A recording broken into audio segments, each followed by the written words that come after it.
Welcome back, golf fans, to absolute madness on a Sunday that nobody will ever forget because what we witnessed at the Travelers Championship was not just a regular final round. It was a complete emotional roller coaster packed with high stakes, insane weather shifts, and legacy-defining shots right from the absolute get-go at the seventh hole, where a spectacular eagle sent shockwaves through the entire gallery, setting a tone of pure aggression and unpredictable drama that would carry on for the next several hours as players literally fought against the course and each other. And speaking of fighting back, Ryan Gerard was putting on an absolute clinic, clawing his way back to 5 under, with the kind of grit that makes you just stand up and applaud, because the more you watch this guy play, the more you really start to enjoy and embrace his unique style of golf. It is entirely his own, unapologetic and fiercely competitive, which is exactly the kind of energy Jacob Bridgman brought when he stepped up to his second shot at the 12th, coming down from the right side of the fairway under immense pressure. Watching that ball track through the air with perfect precision had the fans absolutely loving it, shouting in disbelief because what a shot. It was a moment of pure magic born out of sheer willpower and not from a lack of trying whatsoever. It was awesome, a total spectacle that shifted the entire momentum of the afternoon before we immediately cut back over to the first hole, where Bud Cauley was standing over a critical birdie putt. Now you have to remember Bud Cauley is one of our most recent winners, and it is just incredibly great to see him back with a win, securing that first monumental victory on the PGA Tour, and as he rattles that one down for birdie, you could just feel the confidence radiating off him because, well, hello, he just does it differently than anyone else on the tour, a true maverick out there on the green, which brings us to Nikolai Hojgaard at the 11th. Playing a daunting 156 yards today, completely downhill into a treacherous green setup, but he flushes it completely. Wow, what an unbelievable shot, echoing the brilliant form he displayed during the first couple of days of the tournament, keeping himself firmly in the conversation, while Collin Morikawa was managing his own destiny over at the first fairway, with 134 yards left to the pin. Though it looked like he popped it up a little heavy, his immediate reaction showed that the miss hit actually helped him stopping the ball exactly where it needed to be as Morikawa at the first successfully rolls in the claw putt with perfection, keeping his momentum alive while the field started to cluster behind him. Then we shift focus to Alex Fitzpatrick, who had unfortunately missed the fairway here at the fourth, finding himself in a brutal lie but playing his third shot from 126 yards out. You could tell he was imagining a clutch short-range shot taking this aggressive line straight at the flag, despite the massive fall-off right of the hole, and oh yeah, that is played beautifully, spinning to a stop to guarantee he will save par in spectacular fashion, maintaining his position before we see Morikawa back on the green for a crucial birdie, and he has it though. Honestly, watching it roll, I didn't think it was going to get there because it lacked initial pace, but it was just a great putt with just enough legs to drop into the cup, keeping the crowd electric. Then Wyndham Clark arrives at the first from off the green, carrying all that massive momentum from his incredible short game display last week. You could tell by his body language he was thinking make the whole way. I mean, it was truly one of those moments where you would have been thinking make for sure because his confidence is through the roof right now, especially as the action transitions deep into the back nine at the 14th hole, which is a dangerously long way from the 14th hole cup with a front pin and a back right slope. Meaning I can't tell you how good that approach shot actually was, cutting back up the hill. Even though that ball was traveling fast, it was traveling with purpose, while Patrick Cantlay was dealing with disaster from the bunker, executing his third shot at the second hole, trying to stop a ball that was running away from him pretty quickly over a nasty ridge.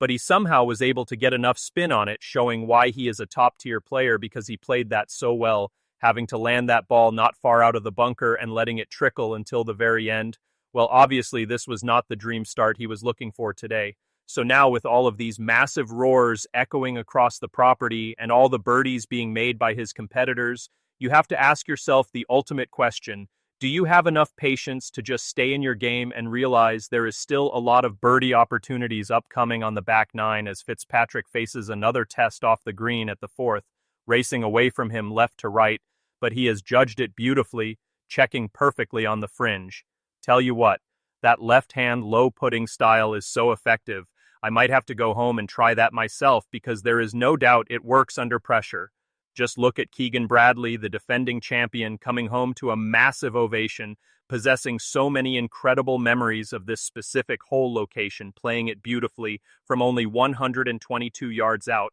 which is significantly better than his positioning last year, setting up a grandstand finish back at the 18th, where Keegan looks to finish with a glorious birdie. Our defending champion, always a fan favorite here and there, is no doubt why, because he gives the fans exactly what they want. Before we track back up to the 9th hole, where Morikawa is putting from the edge after a not-so-great second shot in here despite driving it perfectly in the fairway earlier, but the great equalizer comes through for him anyway, hitting every single green today and only missing 6 greens all week. Set up a long putt to go out in 30 as well, breaking sharply right or just going ahead and making it directly to put immense pressure on the world. Number 1, Scottie Scheffler, who is looking for a low skipper chip here, knowing that first bounce will react hard to the right. A pretty good step there by Viktor Hovland to put himself in position on what is statistically the easiest hole today. But golf is a brutal game because the ball really dove late on him from the aerial view. It looked like it was guaranteed to go in, but it just really swept across the edge of the hole at the end, leading to a routine but disappointing par for Scheffler, who hit it exactly where he had his line, but it just never took the break to the left that he anticipated, leaving the door wide open for Hovland as the crowd screams, "Get in the hole." And maybe, just maybe, that is the start of an epic charge, because Hovland has been absolutely first in putting the first 3 days, and finally something went good for him, walking that one directly into the hole with supreme confidence, a stark contrast to what we saw at the 18th yesterday, because a costly bogey here for Scheffler after missing the fairway with a 3-wood right up against the lip of that brutal fairway bunker created a massive 2-shot swing here at the 7th hole, and just like that, they are tied at the top again, heading into the par 3, where Matt Fitzpatrick sits just 3 shots off the lead, staring down a 156-yard shot that plays about a club downhill. Taking a look at his options, he decides to go with those little low fades he was hitting on the range, his absolute bread-and-butter shot here,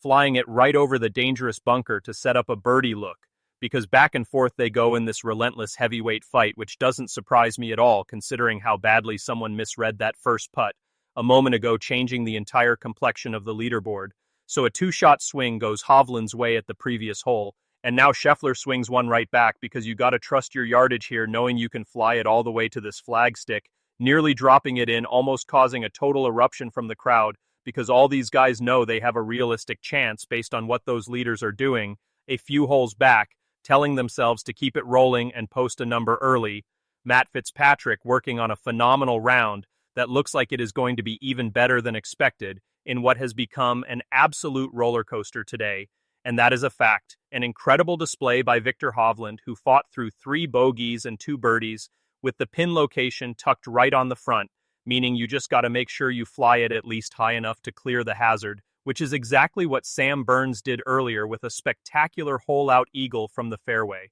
Did you hear him say, "Go in the hole" right before it landed? That is absolute swagger personified, but the joy was short-lived as the course struck back, leading to Hovland's 4th bogey of the day, while Morikawa was coming up that disappointing par at the 15th, trying desperately to get one back here at the 16th hole, carding his 3rd birdie of the last 2 to get to 21 under as the ball just trickles in on the right side, even though the entire gallery thought it was lacking some pace as well. But Morikawa knew the line, and facts show it was an easy shot for him from a spot where he played from when he won here many years ago, striking it beautifully clean through the falling rain with a realistic chance to post a clubhouse target of 20 under par, which would completely shift the pressure to the players remaining on the course, because a 5th bogey would not have looked good for him or his massive crowd following his every move. While Wyndham Clark at the 14th hole realizes he still has some room and some holes left to get in there at 20 under, and join Morikawa at the top.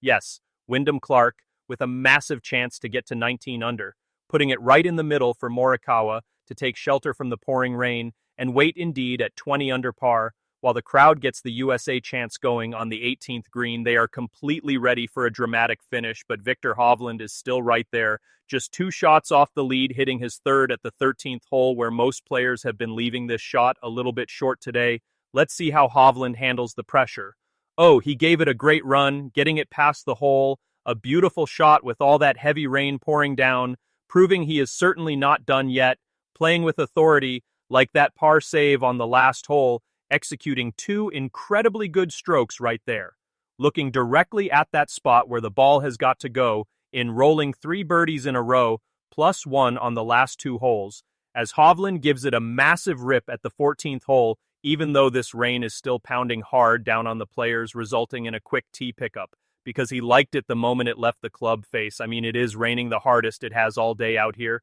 It is truly something unbelievable, a legendary battle against the elements as he stands there with a 9-iron in his hands. And then the horn blows, suspending play right before Hovland was set to pull the trigger at the 14th, a devastating mistimed stoppage for a man who is absolutely no stranger to wet conditions, meaning the tension would build for hours before they could return to the course for the final stretch, where Sam Burns faces a critical third shot with a chance to save an improbable par in front of a dedicated crowd, still left at the 18th to welcome everybody home. And Burns looks like he is going to save that par, celebrating that incredible hole out from earlier before Hovland returns, hitting it just left of the danger, missing the tree perfectly for a pretty good restart to his round, pouring it in after the lengthy weather delay to come back with a clutch birdie, while his opponent hit it with too much speed down the hill, sending it potentially into the thick rough. Meanwhile, back at the 17th, Fitzpatrick looks to get it to 19 under par, hitting it with the perfect pace as it goes right into the back of the cup, proving this tournament is a long way from over. What a great round of golf, looking at all those birdies on the scorecard, representing the 8th birdie of the day for Fitzpatrick all the way back there, making a massive charge, while Jaylen Brown watches from the gallery, as this next shot looks pretty good. Yeah, really good. Wow, that was tremendous, so hard to do under these conditions, like a backyard barbecue chicken shot just stopping cold on the damp turf. A big-time ball save for Scottie Scheffler, showing the entire world what a generational player he truly is, as back and forth, we go with Viktor Hovland sharing the lead again after a ball carried just too much speed going up that hill, resulting in a heartbreaking power lip out that he desperately wanted to drop. Looking at it turn right at the edge, just hitting the lip as he prepares to restrike this next one, ensuring it is all over the pin, all over it is right. But there is that wicked spin back that we have been talking about all week. Boy, was that good. After a long time waiting for a breakthrough, which officially takes Morikawa out of the running and leaves another incredibly clutch par putt for Scottie Scheffler to try and make to secure his legacy. And yes, Scheffler again walks it in with the icy composure of a champion, completing some amazing stuff in another legendary atmosphere on a Sunday at the Travelers Championship that will be talked about for years to come as we head into the history books.